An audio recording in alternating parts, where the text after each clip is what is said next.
But let's take a couple minutes, just quiet our minds and get here.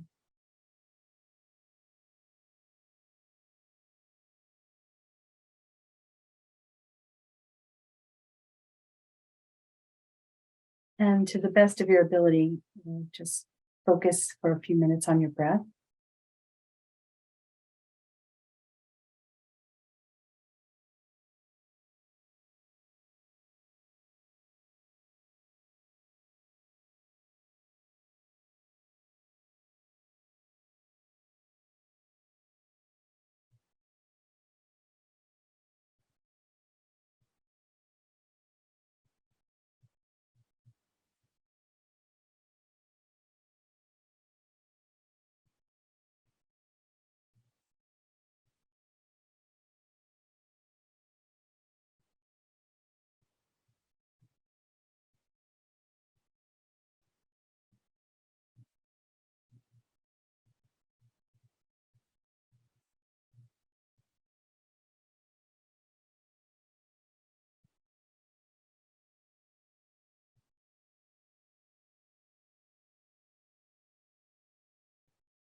And now let's bring to mind our motivation for doing this class.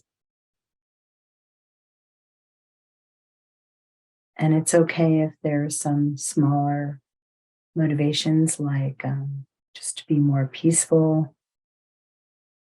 But as much as you are able to, try to set the motivation at the highest level, your highest wish, something beyond this life.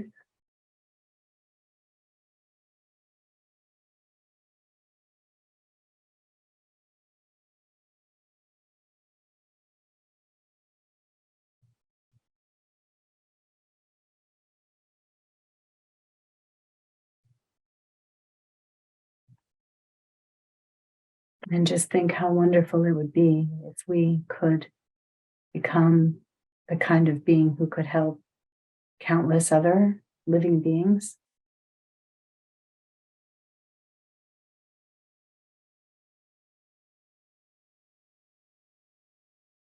And if karma is true, then every act of our body, speech, and mind has a result. And we can set our motivation towards achieving that.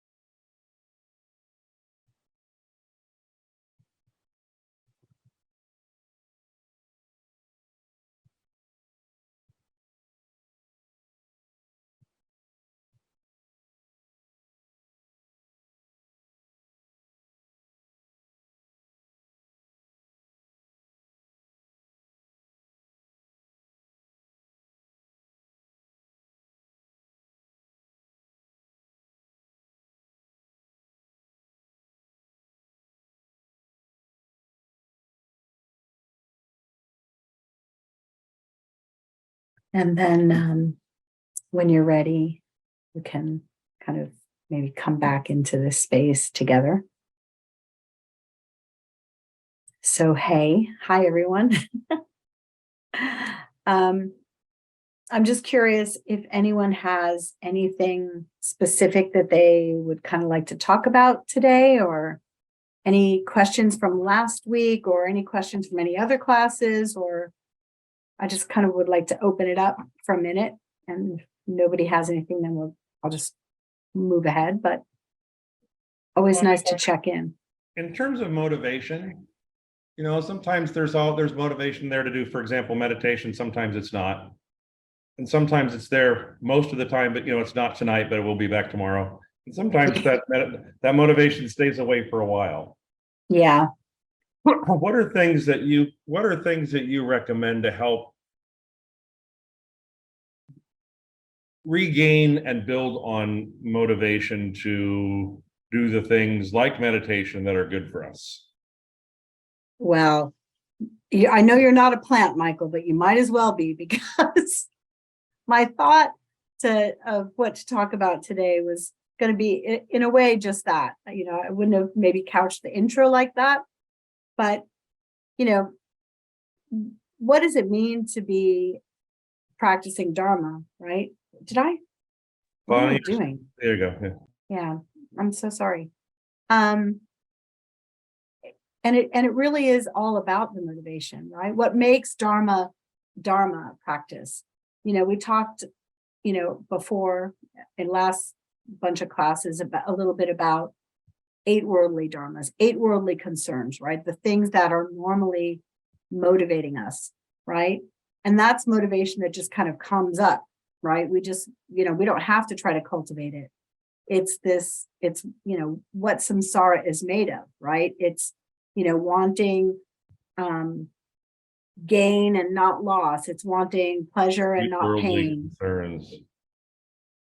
I'm sorry? Here's some information for what are some worldly concerns? Sorry. So, praise and blame, fame and disgrace, like the reputation thing. Those are the things that are typically motivating us, and we don't have to consciously cultivate them. They just come up, right? I like to get nice things, and I don't like to have things taken away from me, right? I want people to like me and think well of me, and I don't like it if they don't like me. Those are the things that normally, if we look carefully, we can uncover them, but they're already there. Like, we all have them. It's sort of what makes samsara go round. And what differentiates Dharma practice and Dharma motivation is, first and foremost, and I think this can be difficult for some people in the beginning. And I say that not necessarily for anybody who's on right now, but if anybody ever hears this, it can be challenging to hear that Buddhism is really about looking beyond this life. So the primary way to really keep that motivation to do the things that are not creating samsara, but that will create the causes for enlightenment and our happiness, both long-term and short-term, it happens to be, require looking beyond just this life. So the first thing really is getting very real with what, probably sounds like a little bit of a downer, but the fact that we're going to die. And, we all know intellectually that death is looming, right? But it's not something that we're necessarily in touch with, right? Yes, of course, intellectually, I know I'm going to die, but at a visceral level, at a heart level, I'm not always in touch with that, right? So one of the things that, just basic ground level towards getting that motivation and ensuring that we're certainly spending our spiritual life actually practicing Dharma, right? Because it's possible to be doing a bunch of spiritual things, but doing them for having them be overly contaminated with these 8 worldly dharmas, right?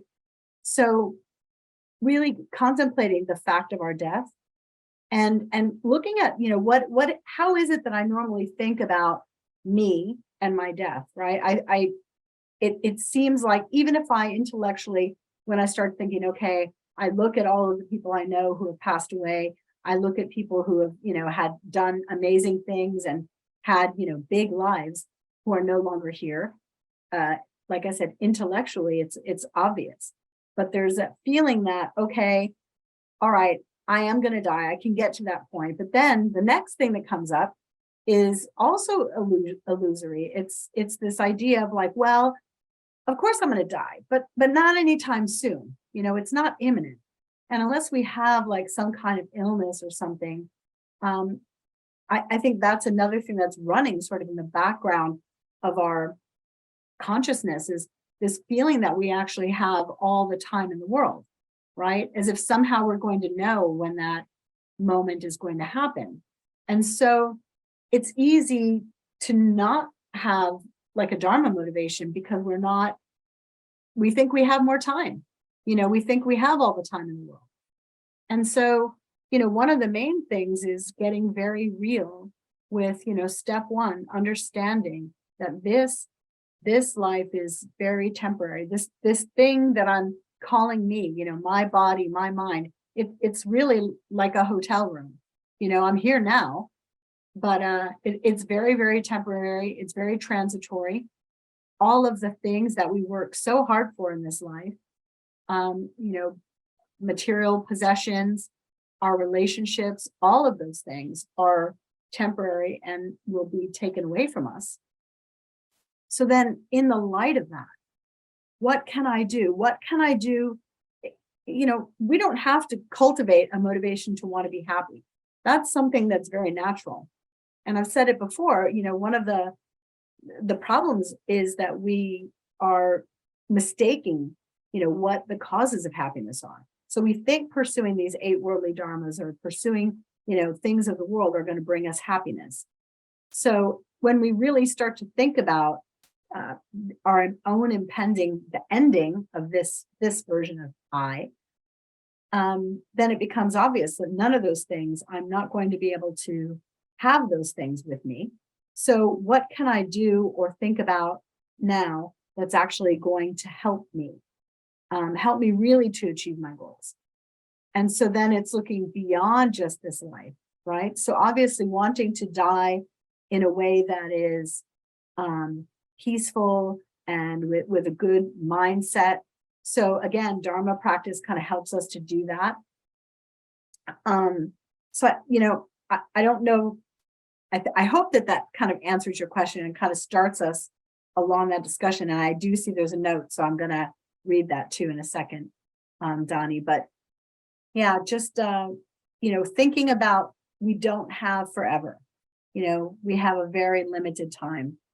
And then we can, knowing that this is temporary and that death is a surety, 100%, every single one of us.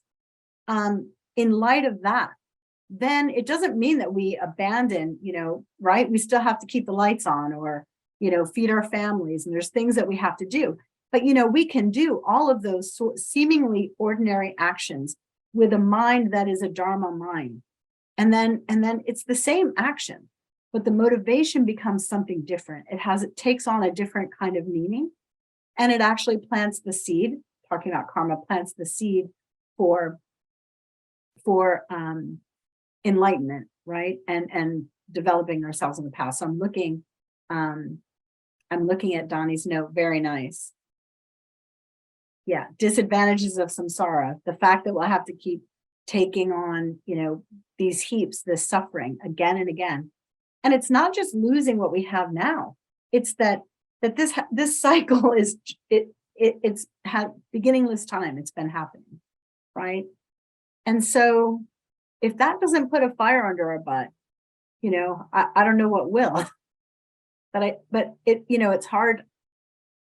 And I think people who are spiritually sensitive, and maybe we don't have a corner on it, but I think it's easy, to look at the world, and if you have compassion, if we're not well trained, it's very easy to kind of fall into depression.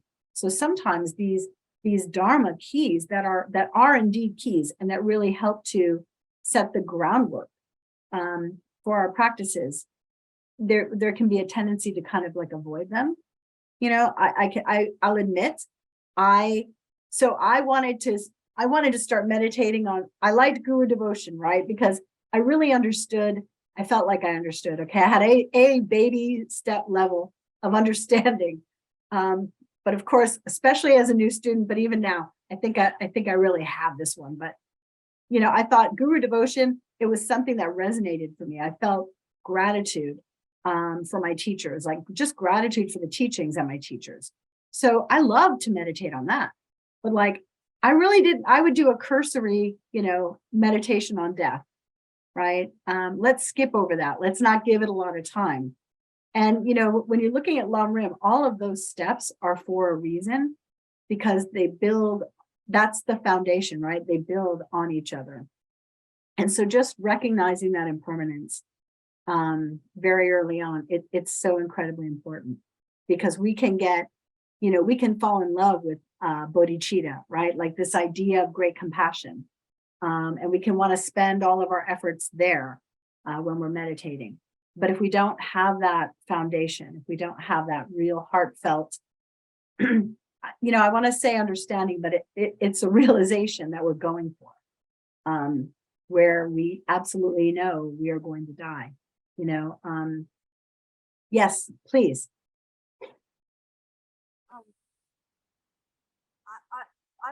I did the death thing. I actually started taking Nundro when the pandemic first started. My reaction was horrible to it. I was so terrified. I thought I was going to have to be institutionalized, like for my mind, because I was so frazzed out about it. And at that point, I decided to tackle my fear of death. And so I started taking Nundro with the Nyingma group, and I joined a death and dying study group, and I took POA. I learned POA. And I learned, in the group, we set up our end of life, our wills, and our advanced directives and the legal papers that you do. And by doing all of that, I finally came to face my fear of death. And now I don't have it anymore. But I've still realized that it could come anytime, and that I would like to get all I can in this life. So I'll have a better chance of remembering it in the bardo. Yes, yes. Yeah, absolutely. So extracting, it's, there's the fear of running out of time, and like, I need to make this life meaningful, like really understanding I need to extract the benefit of this life, right? So again, going back to this idea, we have this precious human rebirth. What does that mean?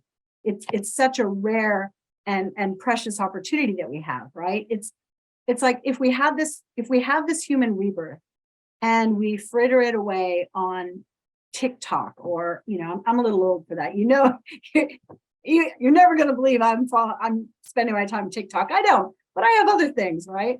That I spend my time doing. Honestly, I love to plan vacations. There's all kinds of other things that I do with my mind. But the reality is, if I'm spending really my mental energy, if that's really where I'm investing, it would be like, if you had, imagine you're on a ship, and this is a scriptural analogy, not my own, but you're on a ship and you get to an island, and the island is just filled with treasure, jewels, gold, whatever treasure is, however it's defined in your day and age. And you're there and you're like, I'll come back later. I'll get it another time. Or, you just take a little bit and you're like, oh, this is all right for now. Like, we wouldn't do that, right? We would be filling that boat. We'd be trying to figure out ways we could make a raft. We would be getting as much of those riches as possible. Well, that's actually what our situation is. We have landed this unique, incredibly valuable opportunity. We have this precious human rebirth. We have these teachings in front of us. And then are we going to just say, oh, well, I'll just do, take this little bit. I've got plenty of time, right? That's kind of like the analogy. And we don't have all of that time. And so, yeah, how do we make this life most meaningful? And, it's great when you say you're, kind of getting things in order, and you don't have to be afraid, but you're aware, right? So it's a different kind of feeling. But it's interesting because you see the state of your mind, right? Like when COVID happened, all of a sudden I think it was in a way spiritually could be very good for many of us because it's a reminder of how much we didn't believe anything was really going to happen to us, right? Subconsciously, we could live forever. All of a sudden, death and that thought of it being possible was omnipresent in a way that for those of us who have been fortunate, living in a country where, we haven't been, we're not racked with famine or war and things like that. It's been easier for us, which is not good necessarily, to not face that reality. And that's always the benefit of hardship, is that it can help us to like recalibrate things.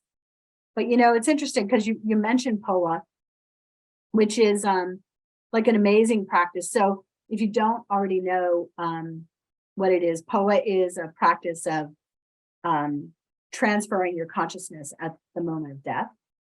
And it is it is a genuine, authentic tradition. It is a high and holy practice. But I had a teacher once say, and it just resonated with me so much as true. And I've also had teachings on POA and, trying to get that little spot up here and right. So it's valuable. But if I on a bad day, if I lost my car keys or I can't find something and I look at the state of my mind, and then you think about at the moment of death, am I going to have the wherewithal to practice POA, to be focused, right? Right? Or am I going to be crapping my pants? And I know my own mind, it's leaning more towards the crapping my pants than the ability to do that, which is why I'm here tonight, right? Yeah. Did you want to say something? Yeah, that Lama or Geshe, whatever he was, he said it doesn't really matter if you do it. And I didn't get the Kushagraphs thing. I didn't success. In fact, we didn't even do that part because it was via Zoom. And I knew that I didn't probably get it. But what I gained was the confidence to know that it's going to be all right. You don't have to do POA at the time of death in order to be successful at the next rebirth. And what I got was a relaxation about it. That whatever, if I prepare right now, whatever, I'll be relaxed and it'll go well. Confidence in dying. Confidence as I gained more confidence. Yes. And less fear. Yeah. No, absolutely. That's the whole point, is like at the moment of death, not having that grasping fear that, which is not going to end well, right? But the ability to relax and maybe to have one kind thought, to picture your Lama or say, okay, here it is, please. And like relax into it with some trust in the Dharma that you have and do have. Yeah, absolutely. I certainly wasn't trying to be demeaning. I'm just sort of, I think there's a way where we can do spiritual practices and sometimes, maybe use them again, more for a worldly thing than for the actual practice, right? Which is like, oh, I'll just do this thing, abracadabra, and now I'm going to be okay. That POA thing can turn into a real competition and kind of like an aggressive competition. It can. All these spiritual practices can. Tumo and other things. They can. Anything can. One of the first Buddhist rituals that I ever did, and please forgive me if I have told you this, I probably talk too much about myself, but I'm just trying to give examples that, that maybe you can relate to. But one of the first ritual things I ever did was an all-night Tara puja. And it was a little strange for me because up to that point, I wasn't thinking, to me, Buddhism was kind of an intellectual approach to spirituality. I didn't really see myself doing any weird rituals, or I wasn't sure about the Tara, like, what is that? Is that like worshiping something? So it was early on as a Buddhist. But one of the things that I noticed, so I'm in there and I'm sitting and I'm noticing that there are some people at the front of the room and they're sitting in perfect lotus position, right? And there were like these tiers of people. I certainly wasn't one of them, being able to sit like that. But then it came to this point where we were doing, some of us would do recitation while the others were doing prostrations. And then I'm doing the prostrations and I became aware that I was doing them faster. And in my mind, better than anybody else around me. And then I realized, and then I caught my mind doing that, right? Then I caught myself making a worldly competition out of a spiritual thing, and I've had, and it's very humbling when you catch yourself doing that, right? And then reset. And so then I was like, oh, well, you want to make a competition out of it. Well, keep going and see what that gets you, right? It was really uncomfortable. But a great lesson. So you're right. Yeah, we can, and that's kind of back to these 8 worldly concerns and back to what is our motivation.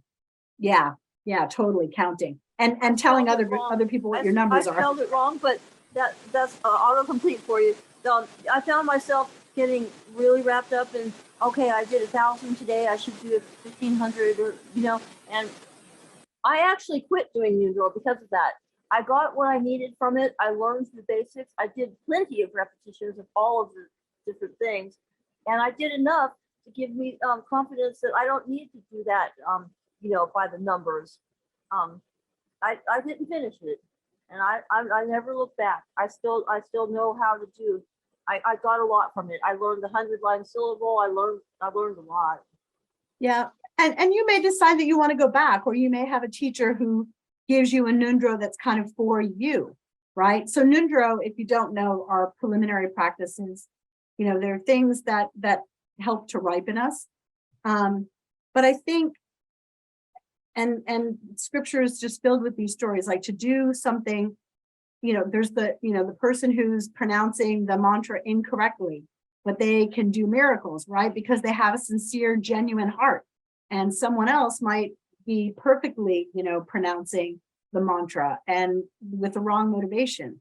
So which would you rather be, right? And, one heartfelt prostration is, better than 100,000 that are for some other reason, for some competition or something, right? So that's where we want to get our minds. And the way to do that is, again, understanding the brevity of this life, like really understanding it. So, but not just the brevity of this life and the amazing opportunity we have. It has to really be both. We have to really understand the great good fortune that we have in this life, and that we will not have it always. So we have to extract everything that we can to make it meaningful. And then there's no more ordinary actions. Lama Zopa Rinpoche talks about this, all the time. Like, when you are under the influence of bodhicitta, when you've taken vows, when that's your motivation, then nothing you do is ordinary. Then eating, then bathing, then going to the bathroom becomes something that is done for all sentient beings, because you are a person who is motivated to help all sentient beings. And taking vows is wonderful, because then your being, in this life, and some vows go beyond that, your being is imbued with that goodness, even when you're not actively doing anything. Even when you're sleeping, you're a person who's holding those vows or trying to hold those vows, right? So those things are so meaningful. So, Michael, what do you think? Is that satisfactory? Helpful? Need something more?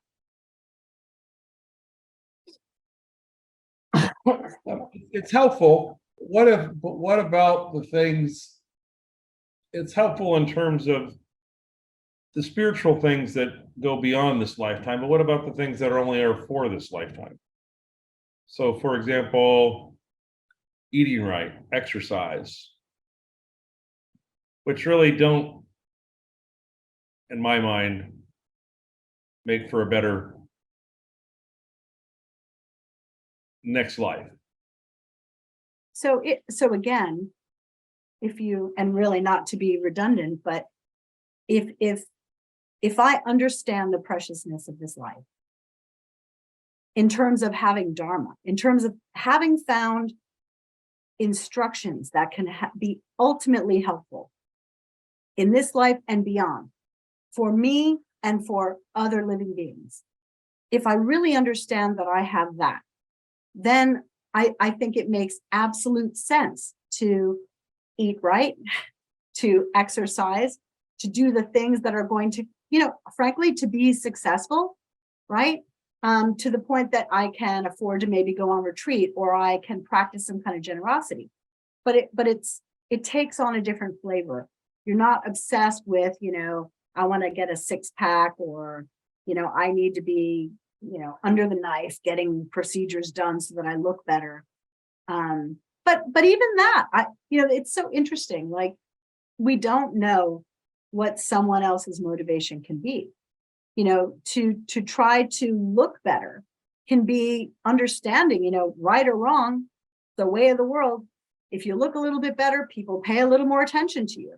So it might actually help you to be able to help others more, right? So we could be doing the same action, some for a noble reason, some for not a noble reason, which is another great reason not to sit in judgment of others, right? But I think what is it of this life that is just normal and unimportant? And if we really think it's normal and unimportant, then maybe we don't invest so much into it, right? I mean, everyone needs to have a little bit of relaxation. Even, in the monastery, there are times when they take a break from their study and their meditation and retreat, and they, play games, and they, lighten up a little bit, right? Like, we need that. We can't let our minds become tight. And being social like that, it can look like an ordinary thing, but we can, creating bonds with other people, creating these connections, wanting to repay kindnesses, being a good example, being an example of a person who is spiritual, not preachy, who's happy. One of the nicest things, if after you've been practicing a while, maybe if you're lucky, you once in a while might meet someone who gets it, sees that you are happy, or sees that you're content, or whatever that is, and is interested, right? So we're not about proselytizing, but we can be a good influence. So I think the goal really is to make Dharma all encompassing, right? So that it's like our mind has been steeped so much. It's like tea or a color dye, that it takes on that quality. So that then whatever we're doing with this body and this mind is imbued with the things that we have learned and integrated, right? And yeah, I think, not working yourself to death for money, right? So that you can get more of something and then drop dead and leave it to someone else. Not wasting our time on those things. But there's nothing wrong with, that's the thing. We don't want to be puritanical and, again, judging others or ourselves. Like, oh, that they're wasting their time. They're doing these stupid things. And, meanwhile, I'm holy or whatever. We don't know why other people are doing what they're doing. But we should look, either we take on robes and become Sangha, and that really is a different kind of life. And that is a very meaningful life. And we need that in the world, ordained Sangha. But we also need lay practitioners. And, to be out in the world can be good and healthy and meaningful. It's not in and of itself meaningless at all, right? It's what we bring to the table. I hope that's helpful. I mean, that's what we're doing on this, changing our minds so that, oh, all right, I'm an ordinary person, but I have some gift, right? Some precious gift that was given to me that I'm trying to preserve in my own mind and in my life. And that in itself kind of colors all the other things that we do, hopefully. And and then we'll catch ourselves and it won't. And then, it's a question, who do we want to be? And then, I think the other thing is we've all tried the other route to happiness. We've tried all that stuff. In this lifetime, I personally didn't, well, now now it sounds so young, but at the time I was like, oh, I didn't even meet the Dharma until I was 30, now I'm like, oh, that is really young, but it seemed old at the time. Like, oh, because I looked around, there's all these young people and they're inspiring, they're doing things meaningful with their life. And I'm like, no, I didn't care about that at all. Right. It's never too late. Never too late. So we're just on the path doing the best that we can. But, if we catch ourselves veering off too much, then staying connected enough. And that's, again, where Sangha is so important. Staying connected enough that someone can bring you back or remind you, of what your priorities really are on your best day, right? We all have our worst days, and our priorities on our worst days are different. But yeah, coming back to it. And then really I would, the other thing I would say is get your head around Lam Rim, like the stages of the path, like even if it is reciting, Lama Tsongkhapa, there's shorter versions, reciting that just very quickly, getting that imprint, bringing those things to mind, really can kind of help recalibrate us for the day or the week or whatever. So, and that's part of Nundro too, is like Lam Rim, right? So knowing the stages. Yeah. There's that book, Lam Rim Year. We're studying that in another class. It's free from the website. You have to dig for the download. I'm talking to Michael there. But that is a day by day. It's a daily inspiration book. I'm sure you've seen those for other things. Yeah, and Dalai Lama has one too. And that's inspiring to keep on track. Read one of those every day. There's actually, and I will put it in the chat. I don't want to look for it now, but there's something called the Lam Rim Year. And I think it's Lama Yeshe Wisdom Archives that kind of started it. But that's what I'm talking about. I'll put I'll put it there. Yeah, it's fantastic for just that. Kayla and I both have copies of it too, if I had an email to send it to, but I'll look for it right now. Yeah, you can get it on the Lama Yeshe website. Yeah, it's okay, really so nice. I don't need to put it in there for you? Or at Amazon too. Okay, then you know how to look for it. Don't pay for it. You can get it for free. Or pay for it because it'll go to a worthy cause. Either or. Well, I'll buy it from Lama Yeshe. Yeah. Either or. It'll go to give Bonnie all of her riches that she gets for these classes. Oh no, I have a day gig for that. But so even that, it's so easy.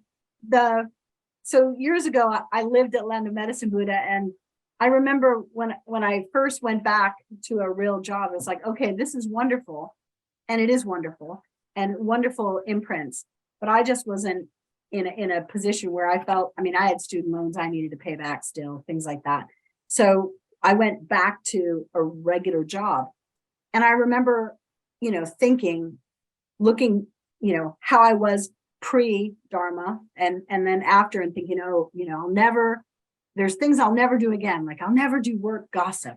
I'll never be divisive. Well, I did well for a respectable period of time, but it's so easy to just fall back into those negative kind of patterns. So always going back and reminding ourselves, right? And continuing to take classes like this, to go, taking yourself to see teachers, whether it's live, Zoom. Live is always great though, when and if you can do it, to be in the room. And this might sound a little weird, but to be in the room, to be breathing the same air, which ultimately we are anyway, right? But there's something about that imprint, that transmission that happens that's really amazing. And so I always encourage people, if you're able to, take yourself to a Lama, shop around at who resonates, who, kind of touches your heart, whose teachings seem to work for you.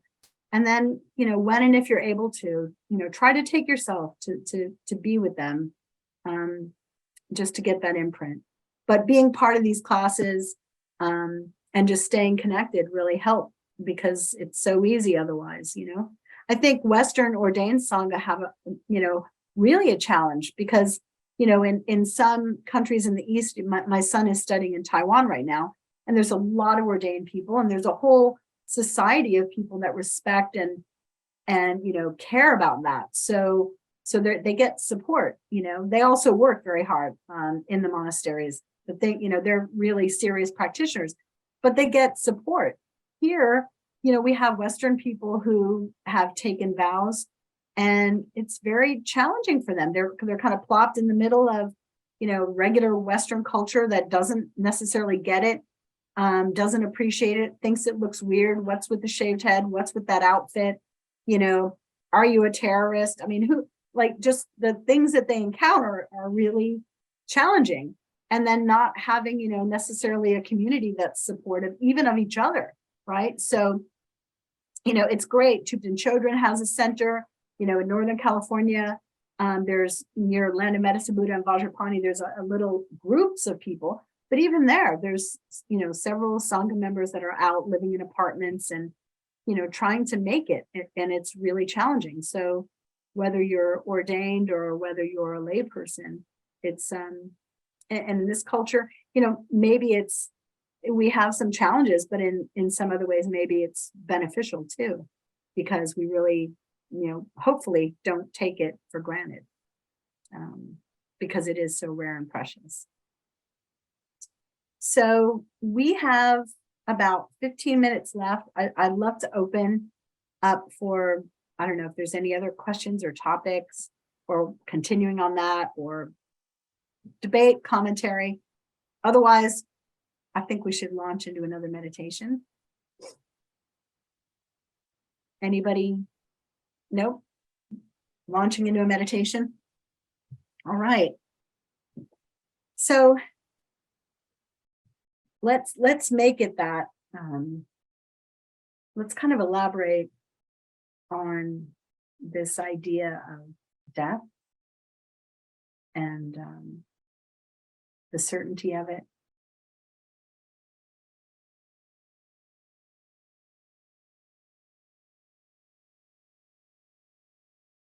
I think about in our lifetime, all of the people that we've known or known of. And no matter who they were, no matter how rich or important, they've passed away.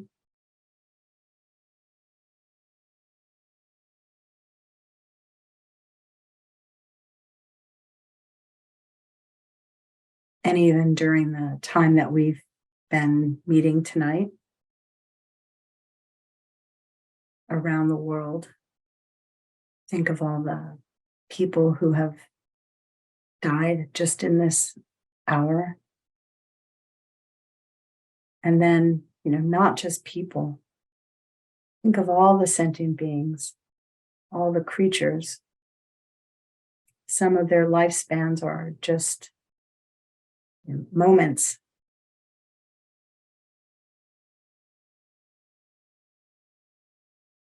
How short this life can be.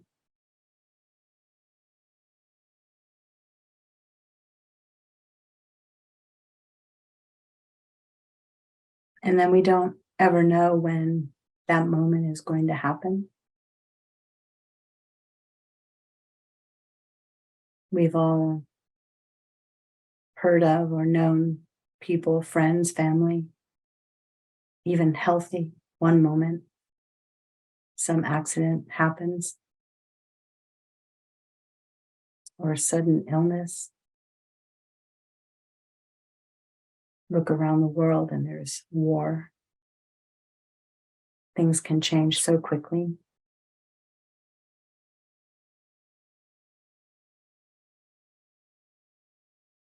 So we don't know the time of our death.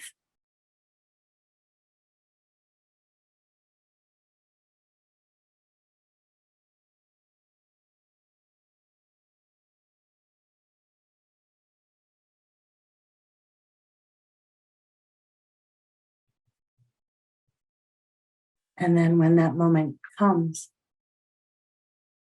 there's nothing, no one can help us.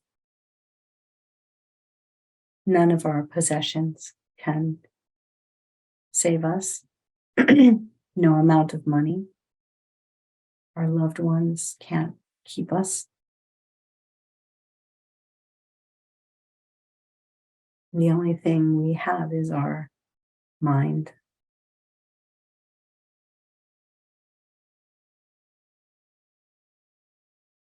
So what's the state of our mind? How do we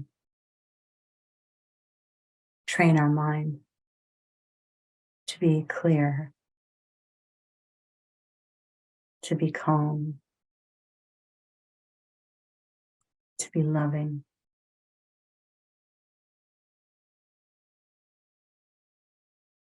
How can we ensure that we'll have a state of mind that will benefit us at that time?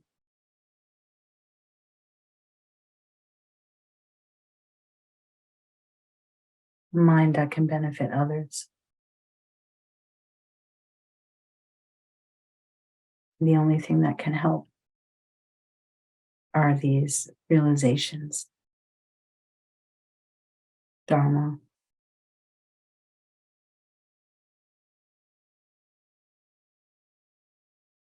And really think about how fortunate. There's a reason every one of us is here tonight.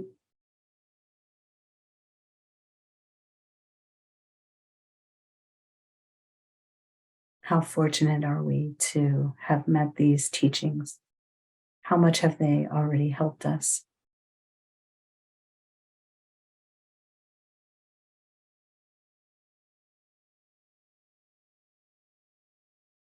What would my mind look like if I really invested myself more fully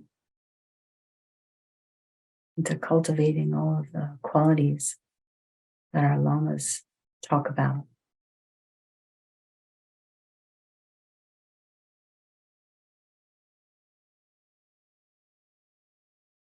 How much happiness would we contribute to the world?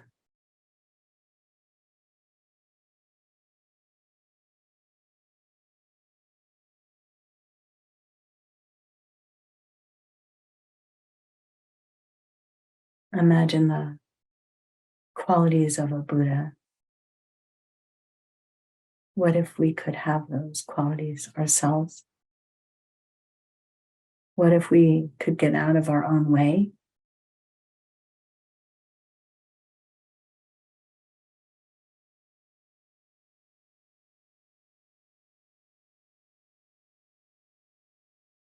What if we could help stop suffering?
So imagining how wonderful it would be if we could help every living being.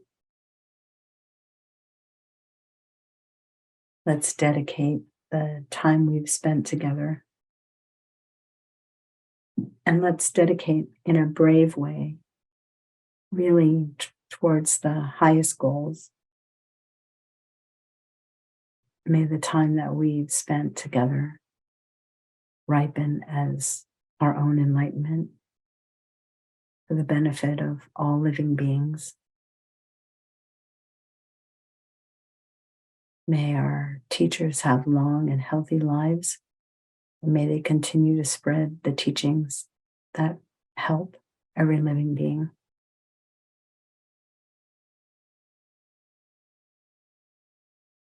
And may any qualities that we have cultivated thus far, may they continue to grow and never ever decline.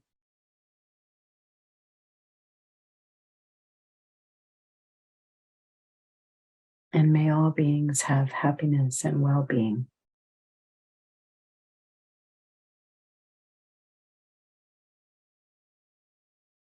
Thank you so much.